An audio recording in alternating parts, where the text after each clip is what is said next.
The Lord be with you. A reading from the Holy Gospel according to John. May the Spirit of the risen Christ be in our minds and in our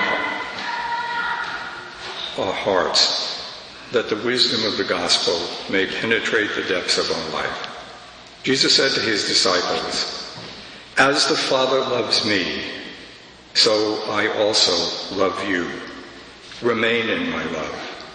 If you keep my commandments, you will remain in my love, just as I have kept my Father's commandments and remain in his love. I have told you this so that my joy may be in you and your joy might be complete. This is my commandment. Love one another as I love you.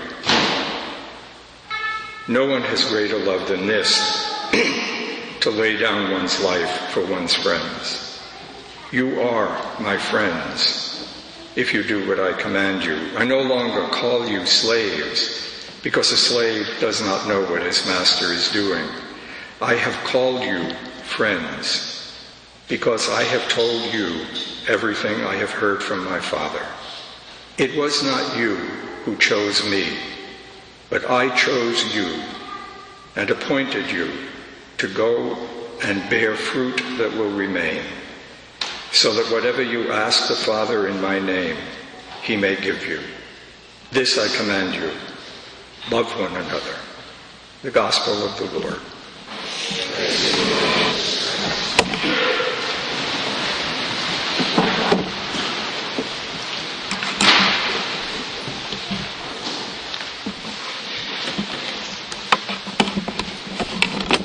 I mentioned a couple of times the prescription, the suggestion that's made whenever you try to pray with the scriptures through Lectio Divina, or whenever we try to listen in faith to the scriptures, the gospel especially. And the suggestion is that we should listen to it as if we're hearing it for the first time. Now that obviously doesn't mean that we have some kind of pretense of hearing literally for the first time. But it does mean a couple of things that are important. In some very deep and challenging level, it means that when I listen to this, I mustn't just hear the echoes of my own thoughts. I mustn't just listen to what I already know, what I already think, what I think it means. That's one of the reasons why at the beginning of the Mass I asked myself and you to say, what do I think about when I hear the word God? And I did that because I wanted it to be, maybe in my mind and yours, the background to hearing that brief phrase in the middle of the second reading, God is love. So at a deep level, listening to it as if I'm hearing it for the first time, means that I don't just hear myself. And one of the reasons for that is that the proclamation of the gospel is actually a self-revelation by God. It's God speaking to us, the metaphor, God speaking to us. So just as with another human being, it's not theory, it's not just what I've learned, it's whom am I listening to? Who is present to me in somewhere? I spend a lot of time listening to people. It's one of the great gifts of my life. It's a challenge always when I'm sitting and listening to people that I listen to them and not just hear echoes of my own ideas or my own feelings or what I thought of them before or what I learned of them before. And that's true of all of you too, especially those of you who have been for a long time friends or a long time married or something. You have to hear one another, feel like, as if you were hearing it for the first time. Maybe on a slightly less dramatic way to say, to listen to things as if you're hearing them for the first time, is to at least say, whatever I know of Christ, whatever I've heard of him, there's always more to know. I don't just stop where I am. but I recognize that it's possible for me to see something fresh, see something new, hear something, recognize something. And that's certainly abundantly true, again, in the lives of people who have actually lived together for many years. I mean, not just been in the same place, but have lived together. They recognize new and fresh things in each other. And if that's true of human beings, it's obviously hugely true of God and our relationship to God. So, I'd like to start, I guess, with that line. God is love. It's a phrase, actually, in the midst of a sentence in the second reading. One of the scholars that I was reading, one of the commentaries I was reading, trying to think of what to say about these readings, said something really helpful to me, so I'll just pass it on to you. He said, that phrase is actually the result of decades of meditation on the part of the man who wrote the Gospel of John and the letters of John. That phrase is actually, or he didn't say this, but it is a commentary on the Gospel I just read.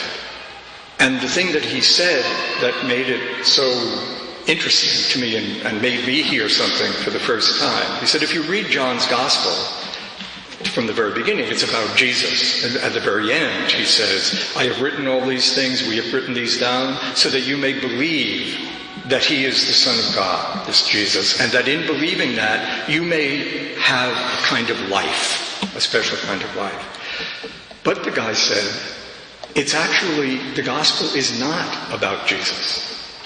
It's not the story of Jesus. It's the story of God. That the point of the gospel is that Jesus, in his life on earth, and for us, if we actually encounter him, we get beyond the echoes of our own minds, reveals something about who God is. And after decades of meditation and examination of what had gone on in his life and the life of his community, he says this, God is love. Can you hear that? As if you were hearing it for the first time, not just what I already think. He says that because he has grown to recognize, and this is going to be just a little slight penetration of this. He says that because he has grown to recognize that in the encounter with Jesus, what he met, what was presented to him, was actually the inner life of God. That in the ultimate reality, the ground of all that is real, the necessary being, the infinite source of whatever exists, there is this communion of love. It is the radically central belief of Catholic Christianity.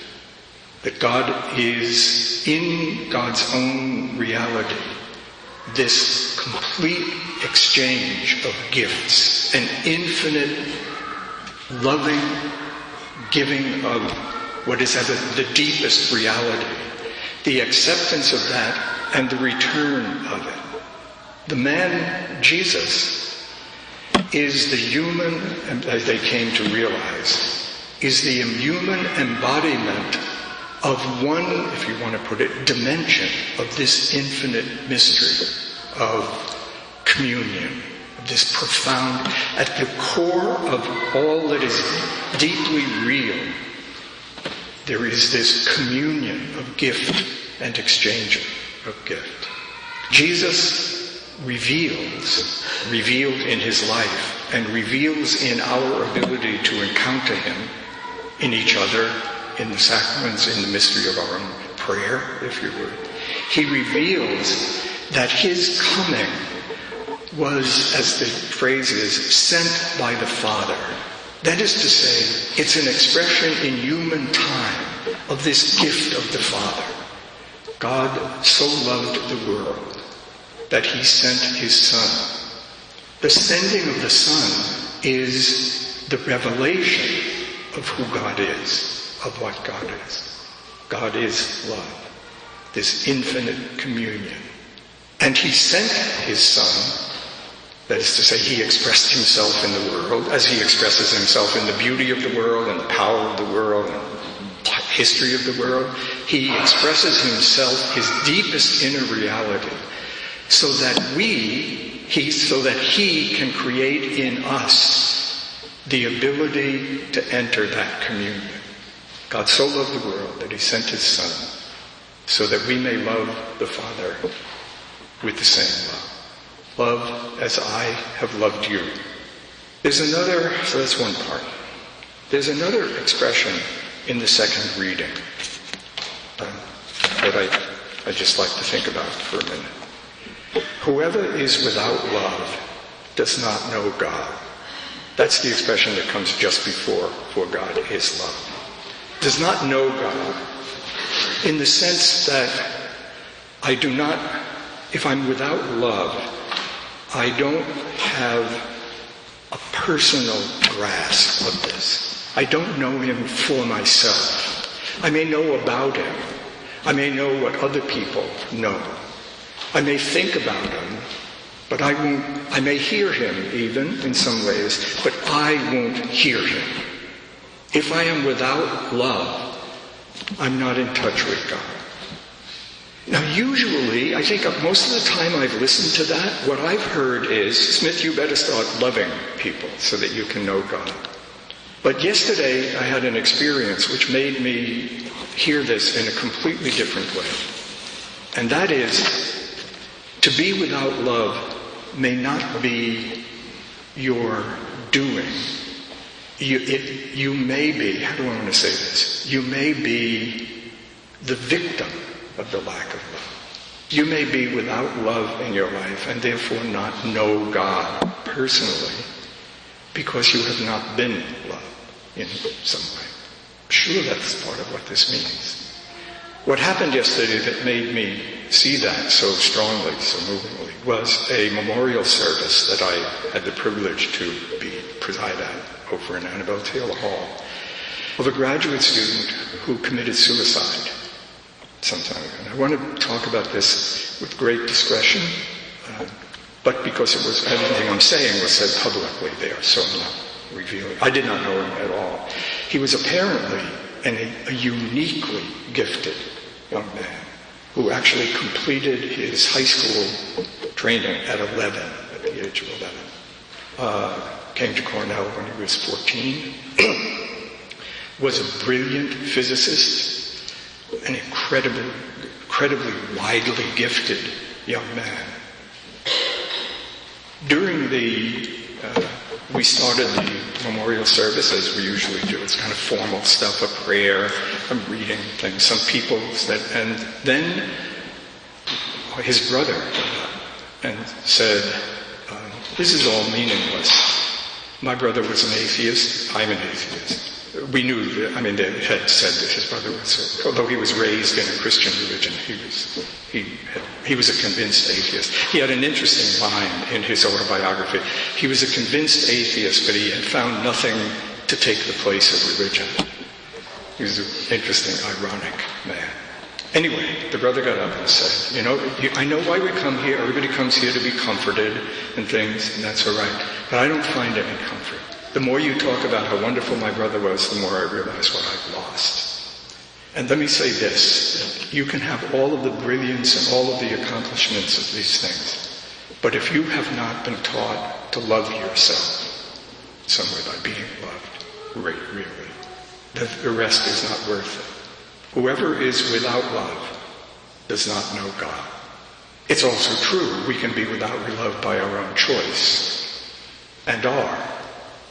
Most of us here, I guess, are with love and without love. We know something with love, lots we don't, but we could. God so loved the world that he sent his Son, so that through him we may know God by loving.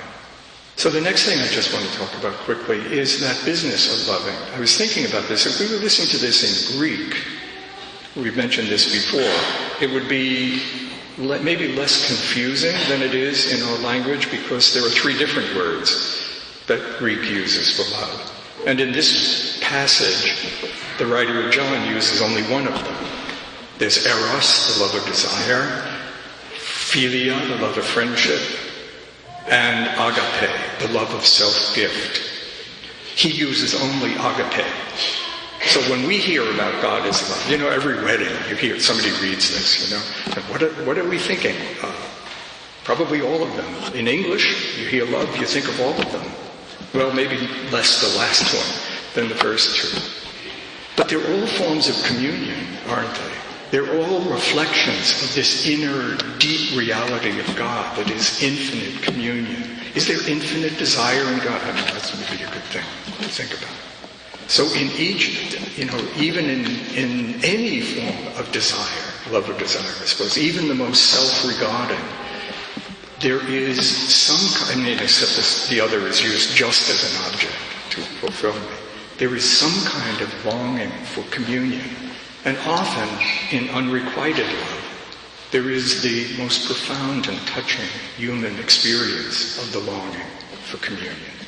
But it's also interesting that in the gospel reading, Jesus says, not only the love of agape does he give. He gives us the love of friendship. I call you friends, because I have given you what has been given to me. Friendship is both a sharing in some profound level, but also a sharing for the sake of something. He calls us friends so that we may be in the world what he was in the world, for one another.